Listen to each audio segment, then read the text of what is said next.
ખેડૂતોના નામે વગર જાણે કરોડોનું ધિરાણ બનાસ બેંકની ભૂમિકા પર ઉઠ્યા ગંભીર સવાલ।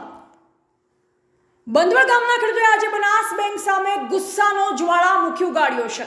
આશરે 180 થી વધુ ખેડૂતોના નામે સેવા સહકારી મંડળી દ્વારા વિના જાણકારીના કરોડો રૂપિયાનું ધિરાણ અપાયું હોવાનો મોટો ઘોટાળો સામે આવ્યો છે। ખેડૂતોનો આક્ષેપ છે કે તેઓએ ક્યારેય ધિરાણ માંગ્યું કે લીધું નથી, છતાં આજે તેમના ઘરો સુધી નોટિસો પહોંચી રહી છે। આ સમગ્ર મામલામાં બનાસ બેંકની ભૂમિકા શું રહી છે? શું બેંકે યોગ્ય દસ્તાવેજી તપાસ કર્યા વિના લોન મંજૂર કરી? એવા અનેક સવાલો ગ્રામજનોના હોઠે છે। ખેડૂત આગેવાનો બનાસ બેંક રાધનપુર ખાતે પહોંચી ન્યાયની માંગ કરી। તેમણે સ્પષ્ટ કહ્યું છે કે જેમના ખોટા દસ્તાવેજના આધારે લોન અપાઈ તે સામે કાર્યવાહી થવી જોઈએ।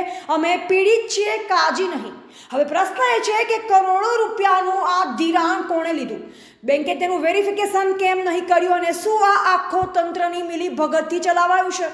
ખેડૂતો હવે તપાસની માંગ સાથે કલેક્ટર અને ઉચ્ચ અધિકારીઓ સુધી પહોંચવાની તૈયારીમાં છે। એજીપી ન્યૂઝ ઇન્ડિયા હંમેશા સત્યની સાથે।